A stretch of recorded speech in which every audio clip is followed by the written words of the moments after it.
नमस्कार साथियों दिल्ली यूनिवर्सिटी के पूर्व प्रोफेसर जीएन साईं बाबा, जो कि भी 7 महीना पहले जेल से छूटे थे बॉम्बे हाईकोर्ट के आदेश पर, उनकी दिल्ली के एक सरकारी अस्पताल में मौत हो गई। अभी 2 हफ्ते पहले उनके गाल ब्लेडर का ऑपरेशन हुआ था। गाल ब्लेडर उनका निकाला गया था, लेकिन बाद में गाल ब्लेडर के ऑपरेशन के बाद वहां पे इन्फेक्शन हो गया था, जिसको कि डॉक्टर कंट्रोल नहीं कर पाए और अंतोगत्ता उनकी शनिवार को मौत हो गई। डॉक्टर जीएन साईं बाबा नक्सलियों से संबंध रखने के शक में 2014 में महाराष्ट्र पुलिस द्वारा गिरफ्तार किए गए थे और महाराष्ट्र के जो गढ़ चिरौली कोर्ट है, उसने साईं बाबा सहित 5 लोगों को 2017 में दोषी करार दिया और उनको आजीवन कारावास की सजा दी। साईं बाबा उनके साथियों ने बॉम्बे हाईकोर्ट में अपील करी और बॉम्बे हाईकोर्ट ने उनको अभी 7 महीना पहले बेगुनाह घोषित कर उनको जेल से रिहा किया। साथियों,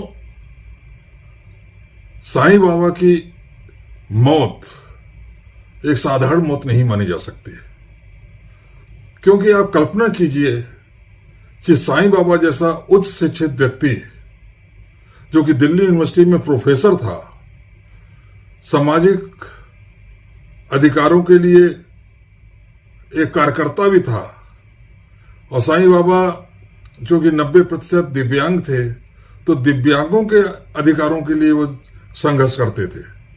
ऐसे व्यक्ति को अगर 10 साल जेल में बिताने पड़े और बाद में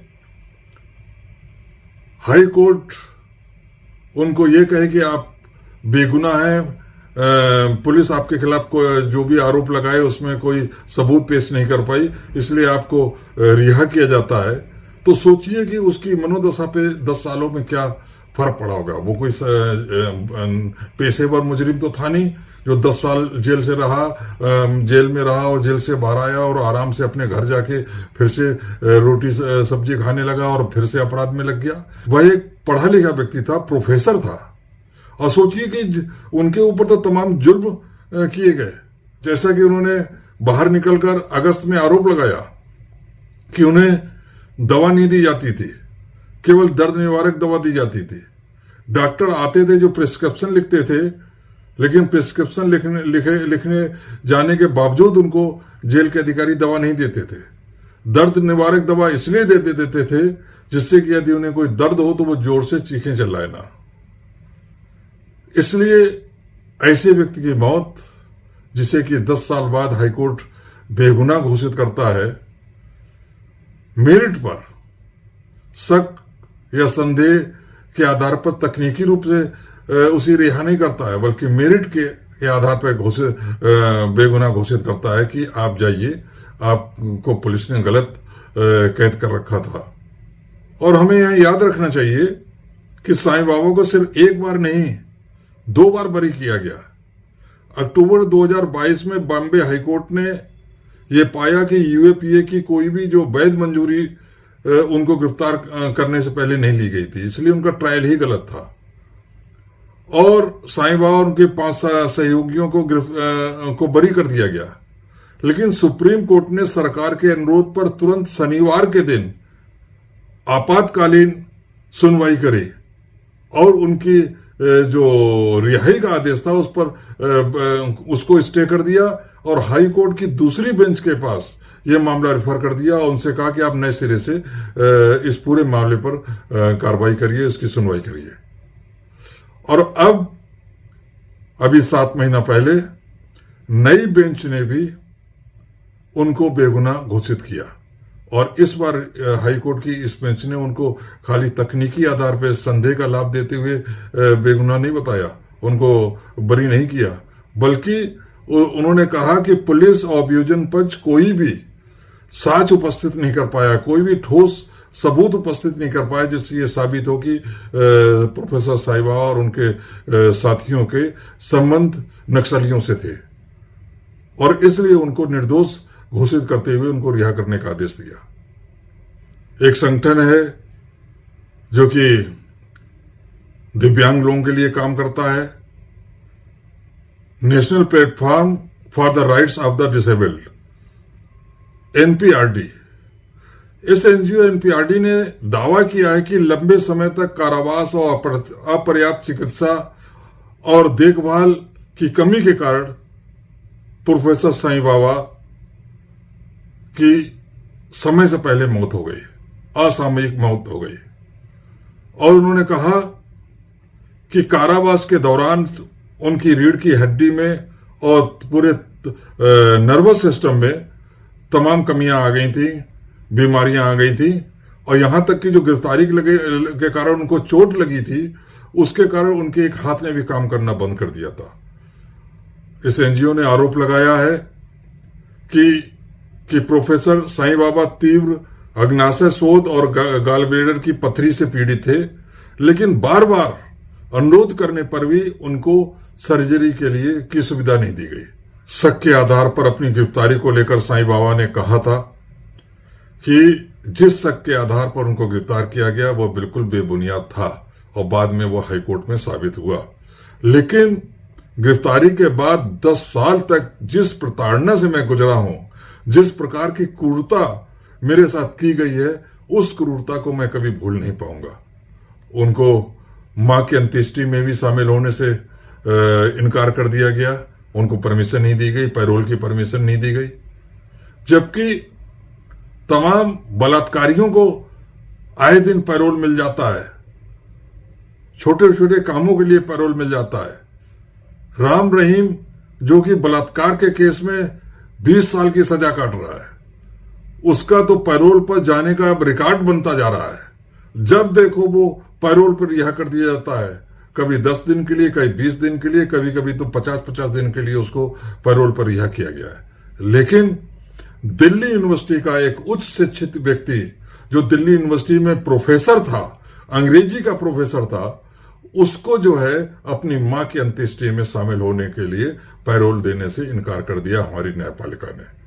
और इसीलिए प्रोफेसर साईं बाबा ने रोते हुए कहा था कि मैं अपनी मां को उनकी मृत्यु से पहले आखिरी बार देख भी नहीं पाया, क्योंकि मुझे पैरोल नहीं दी गई, जो कि मेरा बुनियादी अधिकार था। तो इस प्रकार साईं बाबा का जो जीवन न्यायपालिका की लापरवाही, हमारे जेल प्रशासन की, हमारी शासन व्यवस्था की लापरवाही की भेंट चढ़ गया। और ऐसा नहीं है कि साईं बाबा का मामला ये पहला मामला था, ऐसे बहुत सारे मामले हमारे सामने मौजूद हैं। अभी हम लोग भूले नहीं है जो भीमा कोरेगांव में जो 16 लोग अरेस्ट हुए, उसमें बहुत से अभी भी बंद हैं, उनको ना तो कोई चार्जशीट मिली है, ना ही उनके खिलाफ कोई उनको बेल मिल पाई है। उसमें एक फादर स्टीन स्वामी का उदाहरण है। फादर स्टीन स्वामी भी भीमा कोरेगांव मामले में 2018 में गिरफ्तार हुए थे। अभी पिछले साल उनकी 84 साल की उम्र में जेल में ही मौत हो गई। फादर स्टीन स्वामी को पार्किंसन की बीमारी थी। अब सोचिए, ये उनका उदाहरण जो मैं बता रहा हूं वो बताता है कि कितनी निष्ठुर है हमारी न्यायपालिका। जेल प्रशासन तो निष्ठुर है ही, शासन प्रशासन तो निष्ठुर है ही, लेकिन हमारी न्यायपालिका भी कितनी निष्ठुर है वो फादर स्टीन स्वामी के उदाहरण से पता चलता है। फादर स्टीन स्वामी को पार्किंसन की बीमारी थी, जिसकी वजह से उनके हाथ हिलते रहते थे, तो वो ठीक से खाना नहीं खा पाते थे। हिलते हुए हाथों से कोई खाना खा ही नहीं सकता, और उनको लिक्विड डाइट दी जाती थी, मतलब तरल पदार्थ के रूप में खाना दिया जाता था। तो उन्होंने जेल प्रशासन से ये मांग करी कि मुझको स्ट्रा दे दिया जाए। स्ट्रा वो होता है जो पाइप होता है जिससे कि हम कोल्ड ड्रिंक पीते हैं, प्लास्टिक का बना हुआ पाइप, वो दे दिया जाए, जिससे कि वो जो खाना है लिक्विड फॉर्म में जो मिलता है उसको वो ले सकें। जेल अथॉरिटी ने उनको वो पाइप नहीं दिया, बल्कि न्यायपालिका से पूछा, हाईकोर्ट से पूछा कि क्या इनको पाइप दे दिया जाए। और होना तो ये चाहिए था कि हाईकोर्ट को फटकार लगानी चाहिए थी जेल अथॉरिटी के ऊपर कि क्या इतनी छोटी चीज आप हमसे पूछ कर दोगे, इतनी उम्र हो गई है, वृद्ध हैं, उनको दे दो। लेकिन हाई कोर्ट ने जैसे कि कोई बहुत बड़ी सुविधा की मांग कर रहे हैं फादर स्टेन स्वामी, उन्होंने सरकार से पूछा कि क्या उनको फादर स्टेन स्वामी को स्ट्रा उपलब्ध करा दिया जाए, और हमारी सरकार ने 2 महीने लगाए ये उत्तर देने में कि हमें कोई आपत्ति नहीं है यदि कोर्ट स्ट्रा देने के लिए आदेश देता है। तो इस प्रकार उनको बाद में स्ट्रा उपलब्ध कराया गया, लेकिन खाना ठीक से ना खा पाने का और तमाम उनको, जैसे कि दूसरे लोगों के साथ हुआ है कि उनको उचित चिकित्सा सुविधा नहीं मिली, उनकी 84 साल की उम्र में अभी पिछले साल मृत्यु हो गई। तो ये चाहे फादर स्टेन स्वामी का मामला हो या प्रोफेसर साईं बाबा का मामला हो, ये मामले कोई अकेले मामले नहीं है। सैकड़ों की संख्या में या कहिए कि हजारों की संख्या में जेल में तमाम बेकसूर लोग बंद हैं। हम वैसे भी अक्सर आए दिन न्यूज़पेपर में पढ़ते रहते हैं कि 15 साल की सजा काटने के बाद कोर्ट ने उसको बेगुनाह घोषित किया, 20 साल की सजा काटने के बाद कोर्ट ने उसको बेगुनाह घोषित किया। सोचिए 15 साल 20 साल, शायद उन्होंने जो अपराध किया उनको अगर उस अपराध की तुरंत सजा हो जाती तो वो भी सजा शायद 7-8 साल 10 साल की होती, लेकिन वो 15-15 20-20 साल काट लिए।